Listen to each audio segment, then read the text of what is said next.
நாட்டின் வருடாந்த உப்பு தேவை 1,80,000 மெட்ரிக் டன்னாகும். கடந்த 2-3 வருடங்களாக காணப்பட்ட காலநிலை மாற்றம் காரணமாக இவ்வருடத்தில் பெரும்போகத்தில் எதிர்பார்க்கப்பட்ட உப்பு அறுவடை கிடைக்கப்பெறவில்லை. அதன் காரணமாக அடுத்த மார்ச் மாதம் வரை 40,000 மெட்ரிக் டன் வரையிலான உப்பு தட்டுப்பாடு ஏற்படக்கூடும் என குறிப்பிடப்படுகிறது. அதனை கருத்தில் கொண்டு 30,000 மெட்ரிக் டன் உப்பை இறக்குமதி செய்ய அரசாங்கம் தீர்மானித்துள்ளது.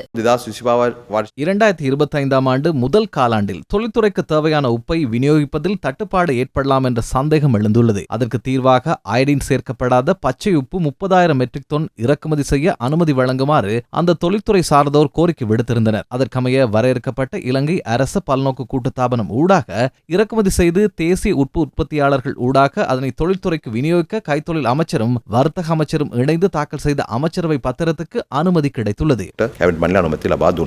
நாட்டில் உள்ள உப்பளங்களின் கொள்ளளவு 2 லட்சம் மெட்ரிக் டன்களுக்கும் அதிகமாகும். எனினும் உயர்ந்தபட்ச கொள்ளளவுக்கமைய உற்பத்தி செய்ய முடியாமையே இங்கு காணப்படும் பிரச்சினையாகும்.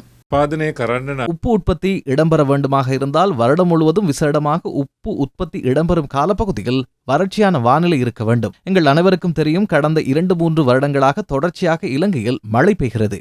முன்னர் நீங்கள் கதிர்காமம் செல்லும் போது ஹம்பந்தோட்டையை கடந்து பயணிக்கும் சந்தர்ப்பங்களில் பாரிய உப்பு மலைகள் இருப்பதை காணக்கூடியதாக இருக்கும். மன்னார் வீதியில் புத்தளத்தை கடந்து செல்லும் போதும் கற்பிட்டியை கடந்து செல்லும் போதும் உங்களுக்கு உப்பளங்களை காணக்கூடியதாக இருக்கும். இப்போது சென்றால் அதனை காண முடியாது. காரணம், தொடர்ச்சியாக மழை பெய்ததால் கையிருப்பு தொகையும் பயன்படுத்த வேண்டி ஏற்பட்டது. இது ஒரு தடவையில் ஏற்பட்ட பிரச்சனையோ அல்லது 2-3 மாதங்களுக்குள் ஏற்பட்ட பிரச்சனையோ அல்ல. இது நீண்ட காலமாக காலநிலை மாற்றத்தால் ஏற்பட்ட பிரச்சனையாகும்.